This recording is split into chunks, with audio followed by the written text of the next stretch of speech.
আসসালামু আলাইকুম, সবাই কেমন আছেন? আজকে একটা অনেক দিন ইউটিউবে শর্ট ভিডিও দিচ্ছি, বড় ভিডিও দেওয়া হয় না। তো আজকে একটা বড় ভিডিও বানাবো বলে আমি এসেছি, একটা বড় ভিডিও তৈরি করব। যদিও বা আপনাদের হয়তো বা সময় নেই আমার ভিডিওটা দেখার, কিন্তু কাইন্ডলি একটু দেখবেন প্লিজ। আর দেখার আগে হচ্ছে লাইক করবেন আর একটা সাবস্ক্রাইব করে দিবেন, দেখার পরে কমেন্ট করে দিন, আর যদি ভালো লাগে একটা শেয়ার দিন।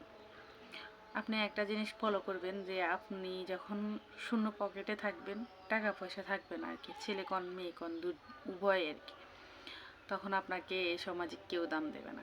তারা আপনাকে প্রত্যেকটা সময়, প্রত্যেকটা মিনিট, প্রত্যেকটা সেকেন্ড আপনাকে বুঝিয়ে দেবে আপনি অপ্রয়োজনীয় বস্তু। তাদের জন্য আপনি অপ্রয়োজনীয়, আপনার কথাও তাদের ভালো লাগবে না। আপনি যদি কোনো ভালো পরামর্শ দেন তাদের সেটা বিরক্ত লাগবে। এটাই হচ্ছে নিয়ম।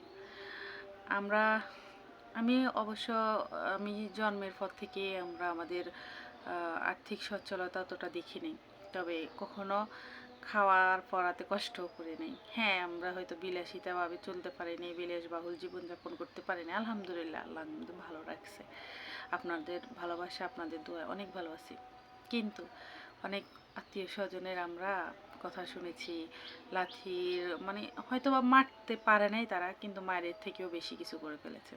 একটা সময় থাকে মানুষের, যখন টাকা থাকে না তখন আপনাকে আপনার সামায়ও, আপনার ছায়াটা যে আপনার একটা মানুষ হাঁটলে একটা ছায়া হাঁটে না, ওই ছায়াও আপনাকে মানে লাথি মারবে। এটাই হচ্ছে নিয়ম।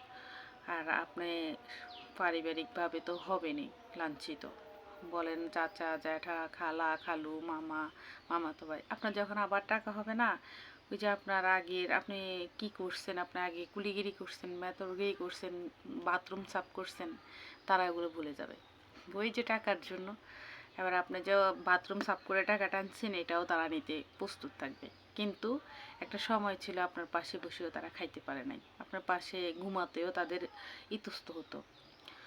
ওই সব আত্মীয় স্বজন থেকে আমি বলবো আপনারা নিজেদেরকে হেফাজতে রাখবেন। এরা হচ্ছে গিরগিটির থেকেও খারাপ, এরা গিরগিটির মতো রং বদল করতে দুবারও ভাবে না। আবার কিছু ছোট লোক আছে যারা, আমি এখন কি বলবো, আমিও তো গরিব, কিন্তু যারা অনেক গরিব আছে না, যারা হঠাৎ বড়লোক হয়ে গেলে নিজের অস্তিত্বটাকে ভুলে যায়, মানে সে আগে কী ছিল সেটাও ভুলে যায়। আমি ওরকম বড়লোক হতে চাই না ভাই, আমি আমার অতীতকেও ভুলতে চাই না। আমি এমনটা হতে চাই যে আমি আরেকজনকে সহযোগিতা করতে পারবো, অন্যদেরকে আমি কিছু হেল্প করতে পারবো, এরকম বড়লোক হতে চাই। কিন্তু এত বড়লোক হতে চাই না যে আমি 10 তলায় বসে বসে ভাত খাবো আর সবাইকে আমি নিচতলার মানুষ ভাববো। এরকম ছোটলোক মন মানসিকতা আমাদের না। তো এত বড়লোক হওয়ারও দরকার নেই যাতে আপনার সবাইকে গরিব মনে হয়, এত শিক্ষিত হওয়ার দরকার নেই যাতে আপনার সবাইকে মূর্খ মনে হয়, এমনও নামাজি হওয়া দরকার নেই যে আপনি নামাজ পড়ছেন বলে সবাই বেনামাজি হয়ে আছে, এরকমও দরকার নেই। নিজেকে এমনভাবে তৈরি করুন যাতে আপনি যে অবস্থায় থাকুন সবাই আপনাকে ভালোবাসে। আর আপনাকে সে ভালো না বাসলেও আপনি আপনার জায়গায় ঠিক থাকুন, আপনি নিশ্চয়ই একদিন সাকসেস হতে পারবেন, সফল হতে পারবেন। সফলতা আসলে মানুষ আসতে বেশি সময় লাগে না, সবার ভালোবাসা পেলে বা সবার সহযোগিতা পেলে সফলতা নিজ থেকে চলে আসে। তা আমি এই জন্য ভিডিওটা তৈরি করলাম। আসলে আমাদের মধ্যবিত্ত পরিবারে যারা আছি আমরা এতটাই মানে নিজেদেরকে আসলে কোথায় নিয়ে দাঁড় করাবো আমরাও বুঝতে পারি না, না পারি কারো কাছে হাত পাততে, না পারি ভিক্ষে করতে। তো ওই যে বলে না, অভাবে অভাবে বড় লোকরা বড় লোক খাইতে পারবে, ছোট লোকও খাইতে পারবে, মরবে শুধু মধ্যবিত্ত ফ্যামিলির মানুষরা।